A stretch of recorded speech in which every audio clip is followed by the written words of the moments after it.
So, this podcast, this project, The Gentleman's Guide to Intimacy, is a project idea that I started in 2013 and is something that I'm now picking up more than 10 years later because I think there is now more than ever a need for that.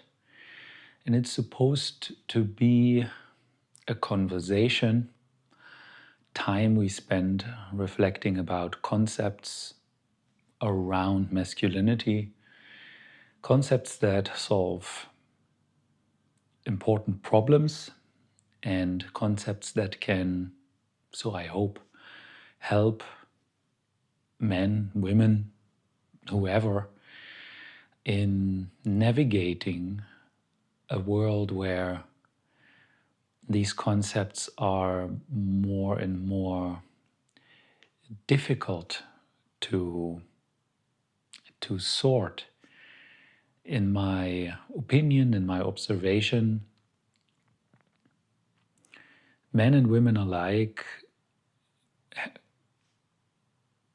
experience challenges, and it's really not easy, especially what I now have to say, younger generation, in this process of understanding who they are, who they want to be, and developing themselves. And the aspect of masculinity, femininity, gender, however you want to call it, is basically just one part of that big project that every human being has in front of them when they grow up, which is developing and growing. Now, who am I to talk about this? I will give you a bit of a background about myself so that you can make the decision if you think it's probable that what I have to say could be relevant.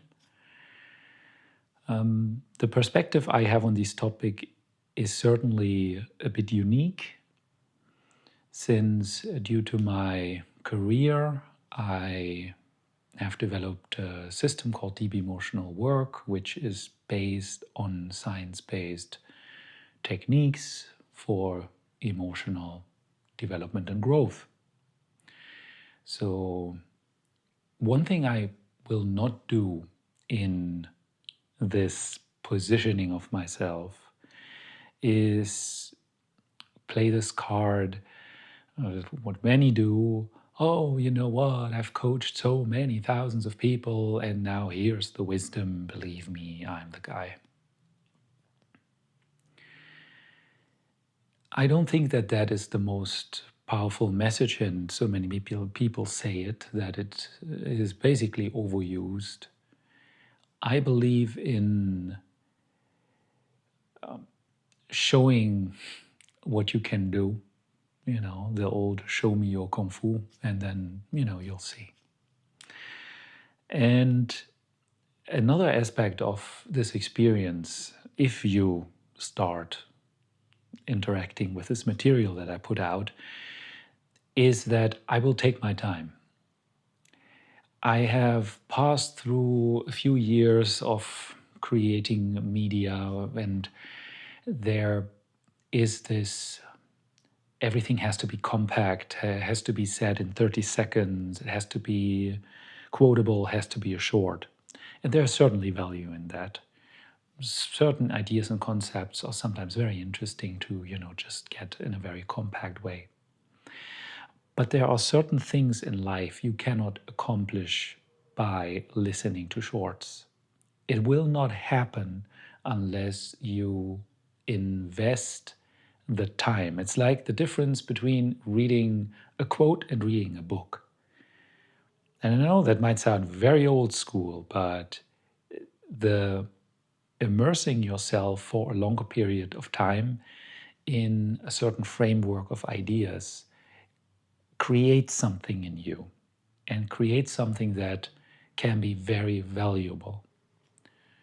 And certainly we're going to put out some short form video content from the things that I'm talking about so that people can figure out if they want to give this a chance or not. But the core of the messaging will be long form content. So what is this now going to be about? When I started this idea and I wrote this line, The Gentleman's Guide to Intimacy, there are these obvious elements of the title, and there are reasons for them. Because the title isn't very compact, it's not very punchy, it's actually a little clunky, but it has its purpose. So there's the word gentleman, there is the word guide, there's the word intimacy. And of course, these these terms have to be defined, and I have to explain what I mean by them, because especially the word gentleman is being, that can trigger a lot of reactions. What is a gentleman actually? And oh, is it this, is it that, and whatnot. I mean, there are so many constructs. So it's a good practice to explain what we mean by any term. But before I get into that, let me share with you that the moment I started that, the main angle of my interest was a more feminist one, or let's say a post-feminist one. And with post-feminism, I mean that I went through the phase in my late 20s up to the early 30s where I realized through the work I was doing and to what I was exposed, the destructiveness of men, but also women, in the lives of other human beings. And learning all these things was certainly quite tough, but necessary. It's part of reality. But then I went through that and came actually to the big question, all right, now how can we actually prevent such things happening? And then came the phase of how can men be less destructive to women, like that classic. And that's a good and valid and important question to ask and answer. But then there is a concept that is deeper than that, and that is how can men be in a way that they don't have to be destructive, and isn't that also good for them? So there is a difference between saying you have to change because you are destructive to someone else versus couldn't it be nice to develop in a way that the destructivity just doesn't happen? Because being destructive in the lives of other people is not that great. Like, I think very few people wake up in the morning and say, oh, let's be destructive in the life of other people. Maybe some, but it's certain states exist in human beings that we cannot help ourselves. We don't have other strategies. And then certain conflicts escalate and things happen. Doesn't mean that there wouldn't be responsibility for that then, but it is really shifting away from, oh, let's establish a masculinity so that other people don't suffer. I mean, that is a very desirable side effect. But if that would work, the world would look already very differently. I mean, we have not only generations, but thousands of years of evidence that the idea we should be different in order not to hurt someone, that it didn't work. And all the approaches that are out there that drive towards this, I think are weak, and they don't work as well as they should. Is that the way to say it? They just don't work that well. So what do I then argue? What does work? It is developing yourself as a man in a way that you avoid certain ideas and manifesting certain traits, but not for the purpose of someone else, but for your own sake, for yourself. And this idea was growing in me in the years around 2015, 16 maybe, I don't know exactly, when I met a very interesting man who was a counselor for men who were perpetrators of domestic gender-based violence and were convicted by court order to have undergo therapy. And this therapist, this man, said something to me that really stuck with me, and that was, people don't change for someone else. They change, if they change, for themselves. And he gave me a very interesting metaphor or image, and that went in the following way. If someone is destructive, these solutions and reactions and behaviors that someone has are, let's say, like this pile of, I mean, he used a vulgar word, I'm not going to, but this pile of garbage, let's just say. And this pile of garbage is gold plated, covered in gold. So the strategies, the destructive, dysfunctional behaviors are gold plated because that is what seems to work, right? This is what someone has learned. This is, what someone does. And if you want to take that away, you have to give them something else first because they're going to hold on to that.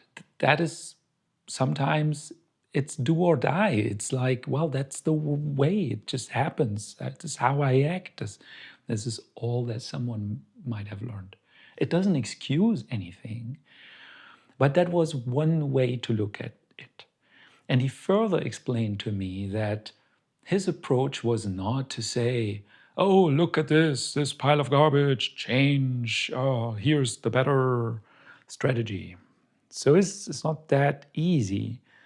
Before being able to switch out strategies and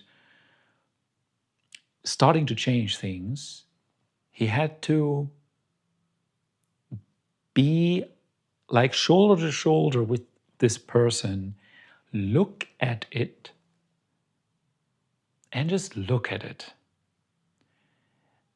and hold off with the judgment. Looking at it with the person and also realizing, is that really for you? Like, is that it? How do you feel before and how da da da da? And of course, I cannot elaborate all the details of his work now. That's not the moment for it. But it changed my perspective on the approach, and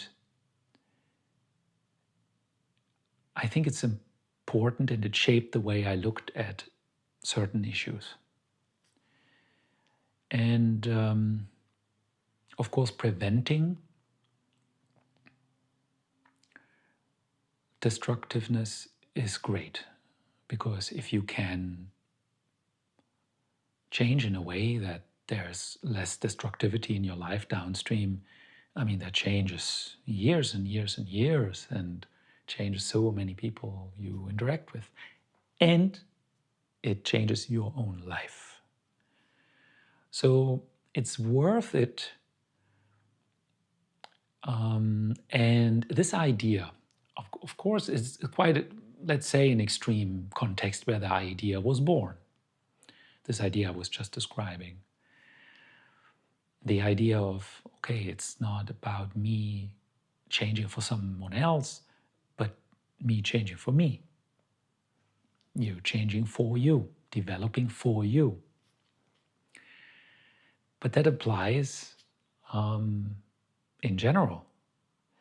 And I observe that out there when it comes to the topic of masculinity, and of course, the younger generation, but the older ones too, the whole question of dating and, yeah, I mean, the context from which I am talking is mostly the so-called Western cultural context. I mean, this is where I was born and raised. This is where most of my experiences were generated. I mean, I have traveled, I have worked in South Asia, in South America, and all this and that. So I have plenty of exposure to different societal contexts, but I cannot say that I'm there so fluent that I would say that things that I will say in the podcast can be transferred one-to-one to these contexts. I'm not making that claim. But that out of the way and established, what I was going to say is that I am observing quite some worrisome tendencies.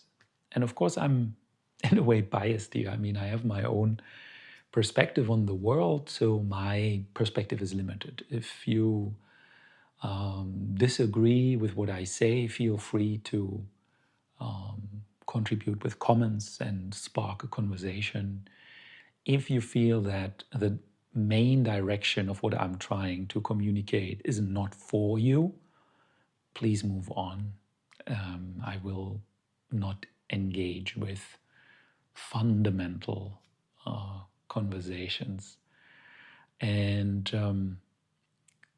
on most platforms, we will activate the commenting under the videos only gradually, because having to review this and reviewing it will take time. And I choose very carefully to whom I listen, and the people whose feedback I care about have earned this place. So I'm simply at this point not overly interested in the noise and in everyone's opinion.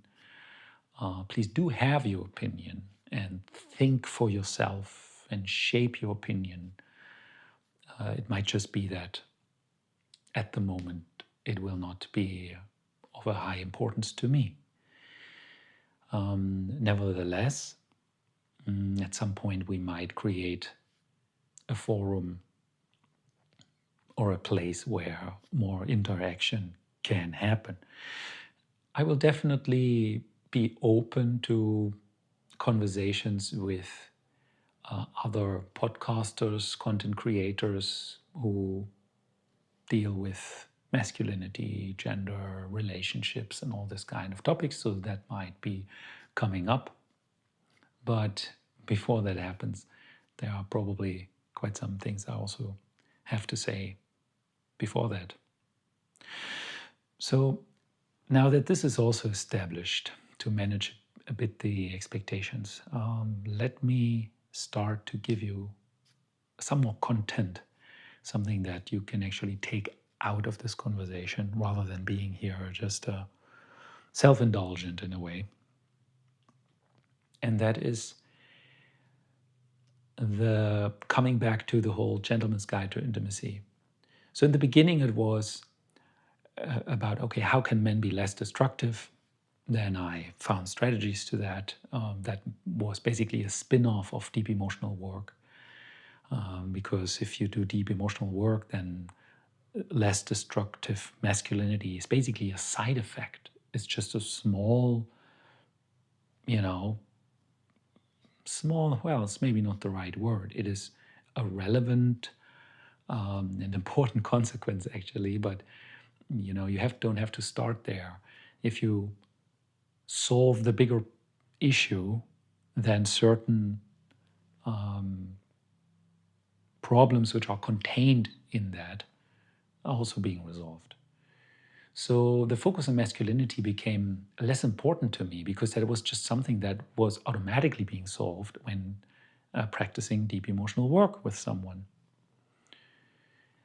So when I now focus on that, I'm basically selecting the whole masculinity thing, and I imagine it might be interesting for the younger generation, so the young adults who are looking around. And I have to say that I really don't want to change with somebody who is now 20, 22, 28 or whatever, and has to position themselves as a male, as a man in this world.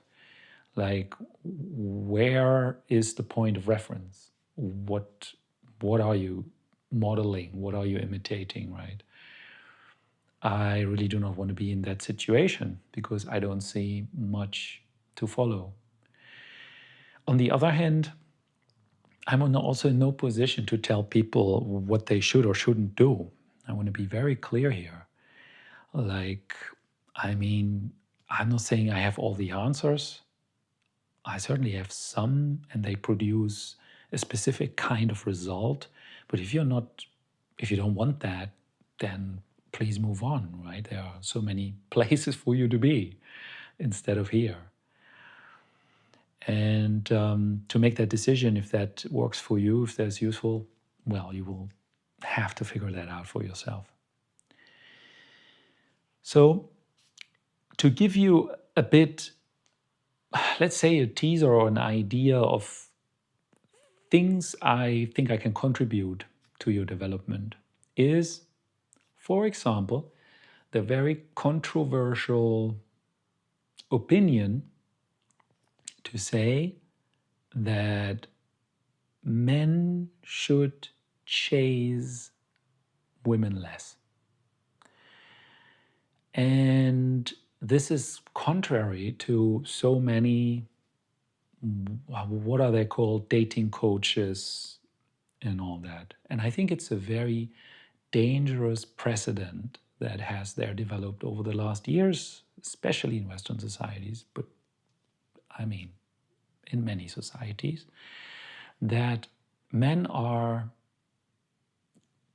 told to maintain a certain pressure on the female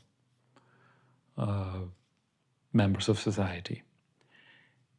Men who are looking for a relationship of whatever purpose.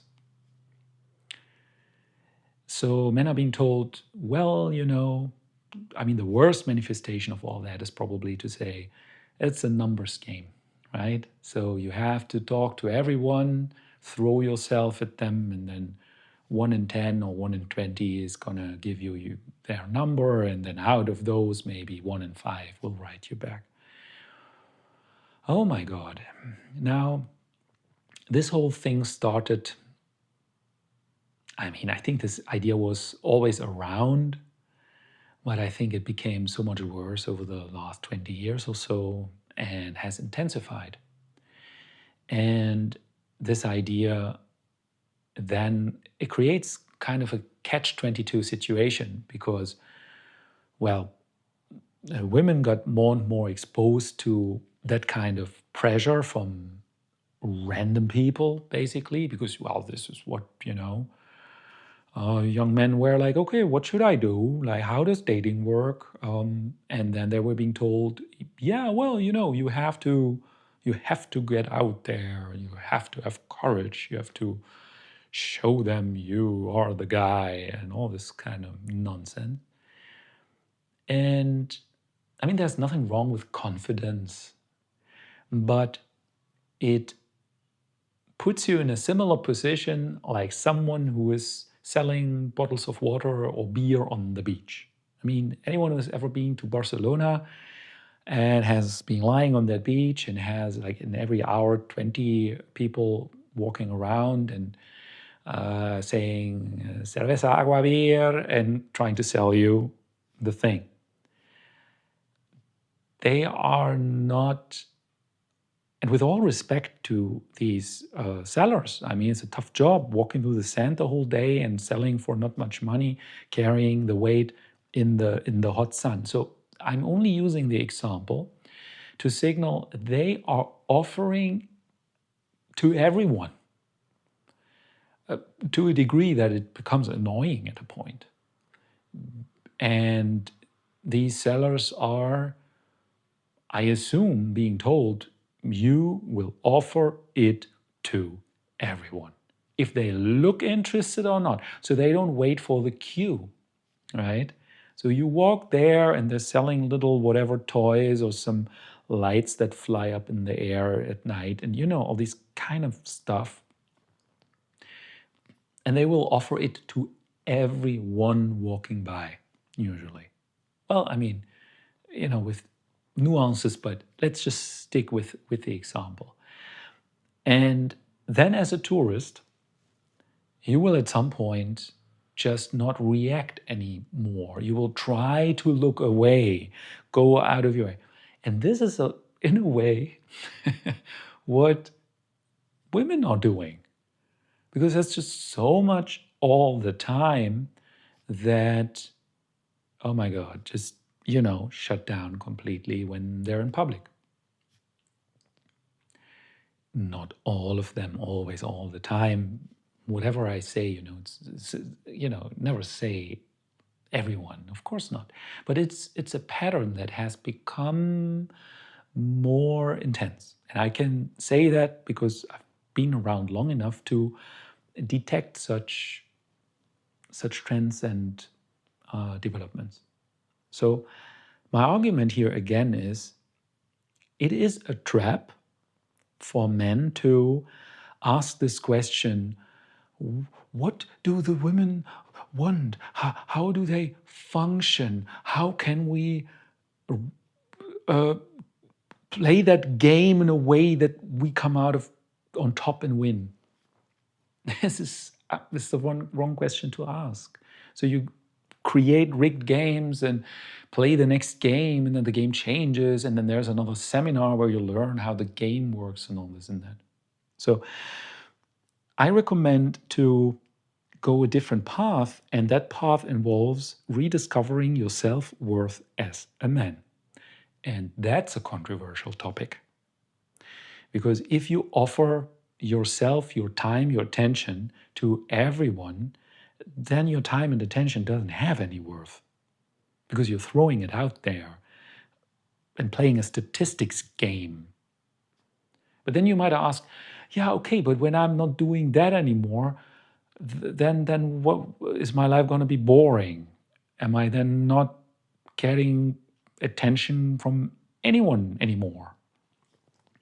And here's the unfortunate and hard truth: is it's going to get a bit more quiet. It's going to get way more quiet in your life. But the thing is, do you really want to fill up your life with that nonsense that comes out of the statistics game, that rolling the dice? Like, it just shouldn't be enough that a woman does not reject you for you to be interested.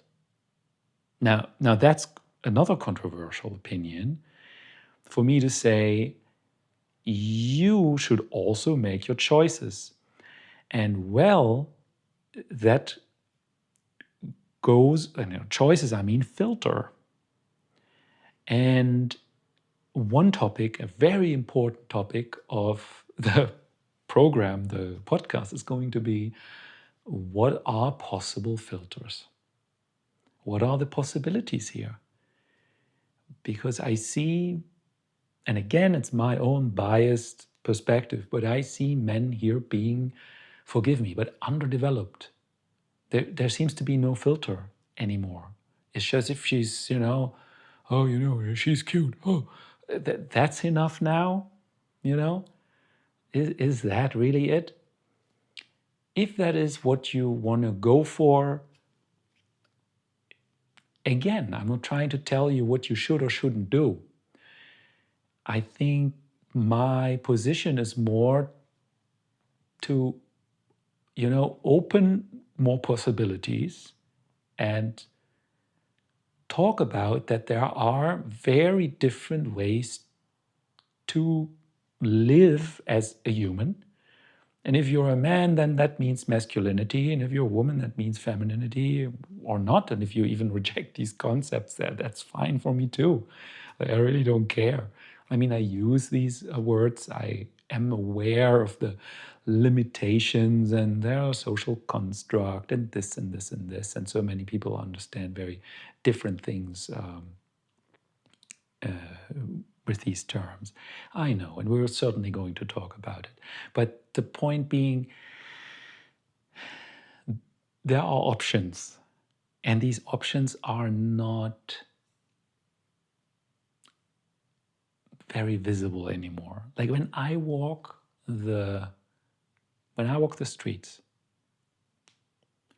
when I'm having a walk, right, when I'm outside and I observe people, I've always been like that I took a lot in.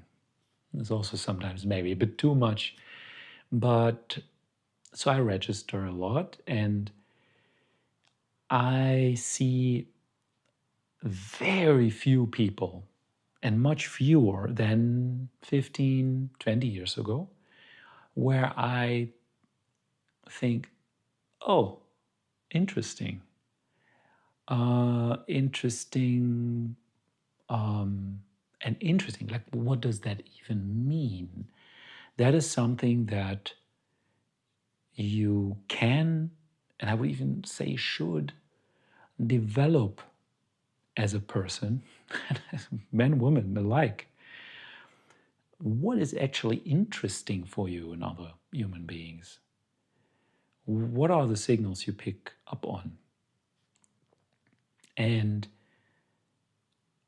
one thing that has been unlearned or is seems so to be so difficult in this time and day and age to still learn how to detect is self-worth and dignity.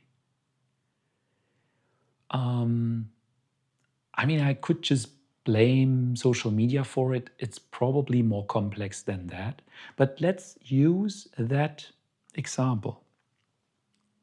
Because the way media, social media especially, not only, but including, the way they convey a person's worth, a person's attractiveness, is usually through a glossy, fantasy, lifestyle focused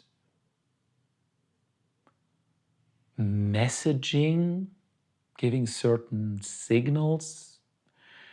And I think many people are conditioned to look for these signals. And then when people walk through the city, they understandably don't see these signals because that has been made up, that has been crafted, that has been filtered in a way that it becomes very intense. And the intensity of these signals in real life is much lower. So you then look around and be like, yeah, nothing interesting here. Let's go back to the phone.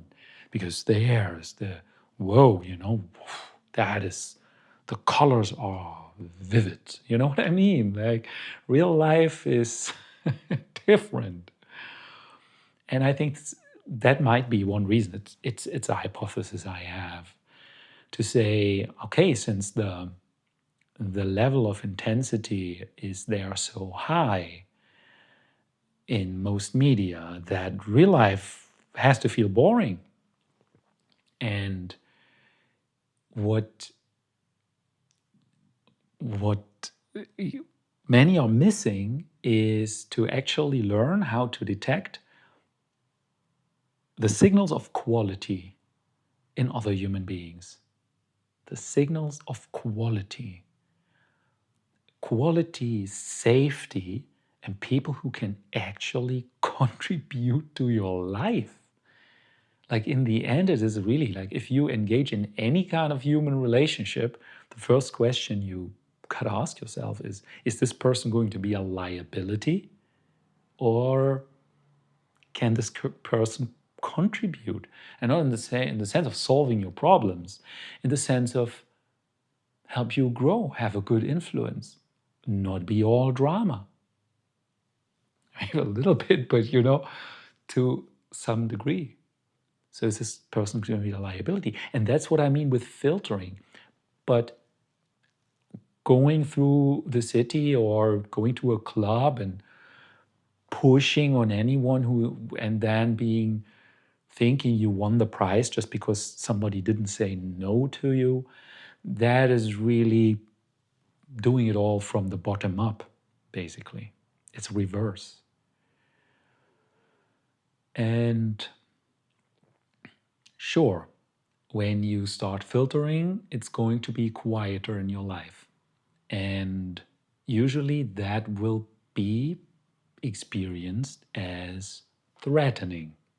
Oh my God, there is not the dopamine rush. There is not the 20 active chats with different people all the time. Okay, I'm not interesting anymore. The world doesn't care. Oh my God, I'm so alone. And that's serious. I do not look down on that. I've been through it. I know. But it is possible to get through that. And that's part of growing, in my opinion.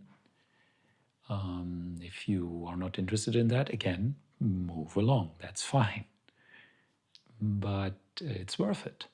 It leads to a different outcome. That's what I'm saying. I'm not saying, oh, that's better. You got to do this. No. I'm not going to play that game of trying to tell people what's better and what's not. I see my role in being able to show our options, explain the consequences, and show how to get there. The decision is yours. So, self-worth means your time and your attention is valuable. And when I say that specifically to men, then I also have to say that the difference between self-worth and just having a very high self-esteem is that you also actively, purposefully work towards that you establish quality in you and in your life. If you are a very raw, undeveloped person and then have a very high self-esteem and think that fixes things, it's going to collapse. You will still find people who are fascinated by that, but that's going to be quite a match then. And that's all right. If you want to do that, do it. But quality means spending time and learning attention to detail in anything. It can be that you produce music, that you do some sport, that you love reading, or whatever it might be. But something where you create something and go this path of refining a skill, an interest, something where you go deeper. And that will teach you how to establish that also in other areas of your life. And so, for example, like cues where, for example, I pick up on quality of other people is, for example, the way they dress.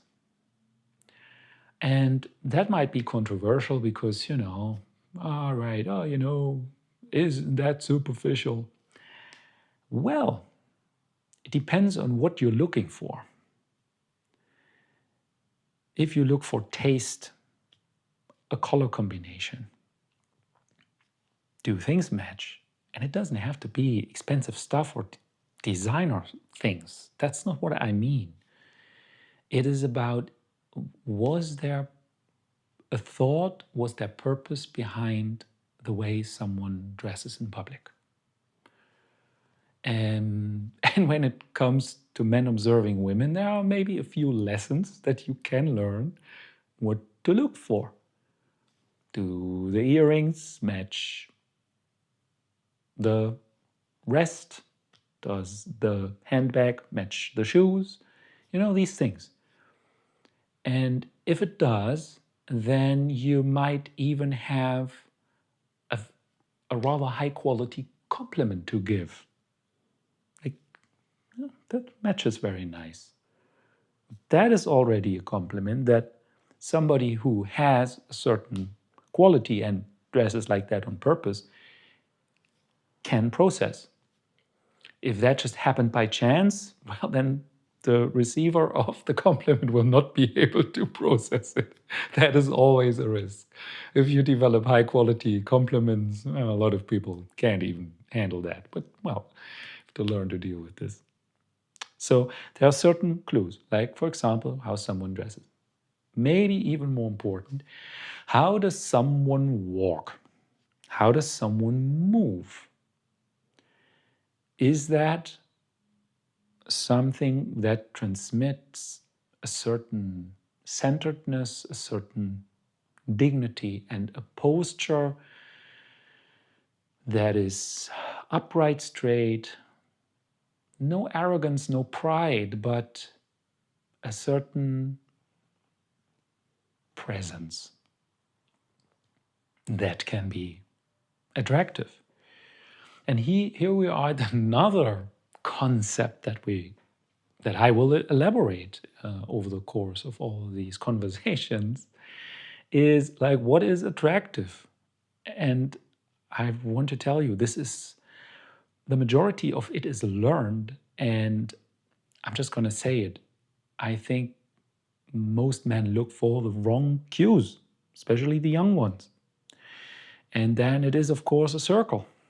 Because then, okay, what's being looked for is what the other side produces and the other way around.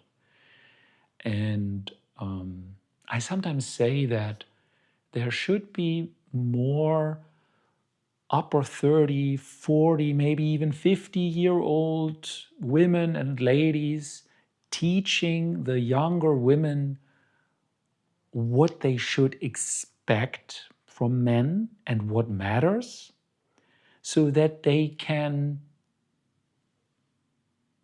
tell them and give them the appropriate feedback. Because men, especially younger men, are, I think, mostly in the trap that they're like, yeah, I want to get something going with the women. Oh, what do they want? Oh, and this is in a way, I mean, come on, it's in a way very innocent and sweet to be like, they kind of just want to do this right because they want something going on in their life there. And yeah, but now that transaction, that circle of what the younger women, the signals they send, what they expect, that has fallen apart. Like, they have no clue in most cases. And they're not to blame at all, because from whom was they supposed to learn that? And I also don't think that that's a thing that every generation says about the younger generation. There's something deeper happening. Is a loss of a certain standard of the social contract, that and that loss has consequences. And these consequences are rather serious. And the 20 to 30, 35-year-olds, you can't compare, because, the way you are growing up, that's your life, and that's normal for you, right? So how are you supposed to compare? To what, right? The framework is lacking. And I don't see that media are picking up that responsibility and are going to tell you. I'm not saying there's that big strategy And oh my God, that's the big plan of the corporate media, so everything falls apart. Might very well be, but I don't know. And honestly, I don't really care. I just see the problem. And so I want to make my very small contribution in that to give you some information of what is possible and what can be. And it's being lived by people. And the results are beautiful. I just can't say it differently. Like, I would not in a million years want to play these games that a lot of people are being told, especially in the younger generation. And forgive me if it sounds harsh, but from where I'm standing, this generation feels lost to me. And I say that with respect. And I make an effort and I dedicate my time to give you guys a possibility to see what could be possible. It is not, there's no easy fix to that. It's really serious development, and that's not easy. And that is, in a way, uncomfortable. The rewards are high. Will you all make it through it? No, of course not. And it's totally up to you. And I also know that I might not mean you specifically, but I'm very sure that if you look around and left and right, that you can kind of connect these things that I'm trying to express. But again, it might be difficult for you being in it to see what is a little bit outside of that box you're in, because this box has a reflective surface and it's all reflecting back on you and the peers, and you don't even see that there are other ways to handle things. To other ways to live and manifest interactions. So that's actually even bigger, but the dynamics of male female interactions is a big part of it, and that suffers massively. It has consequences, and those are rather serious. So serious that I feel compelled to put my time into this, and I certainly respect my time.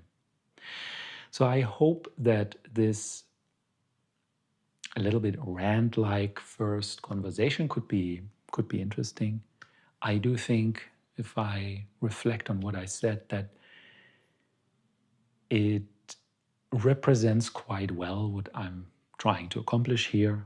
I do not really have the big agenda. I would like to convey certain ideas that I have accumulated over the last years. I feel they are rather urgent to put out there, and I will have to observe what you and the world is doing with it or not doing with it, which is fine too. But I just feel I have a certain responsibility to do it, because I don't see many speak in the way I do and the way I can do. I don't see that much. It would be nice, because then I wouldn't have to do it.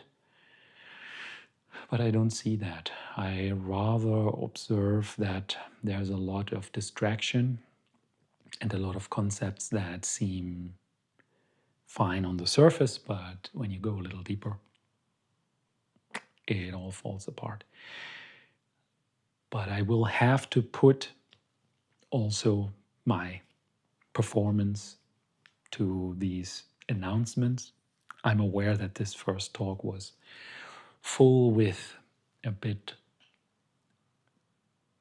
getting closer to what I'm trying to do, was maybe not as rich with the actual content, but that'll come, and I will structure that in a way that will stay on specific important topics and build this up. I will allow myself, like I said, to maybe be mixing topics and have the conversation flow around them rather than packaging that into lessons. And if you're open to that, then I'll be glad and hope it serves. And wish you, of course, a lot of fun. I think there are very interesting things to discover. And thank you for your time and attention as well. I think this can be mutual. And then see you in the next episode.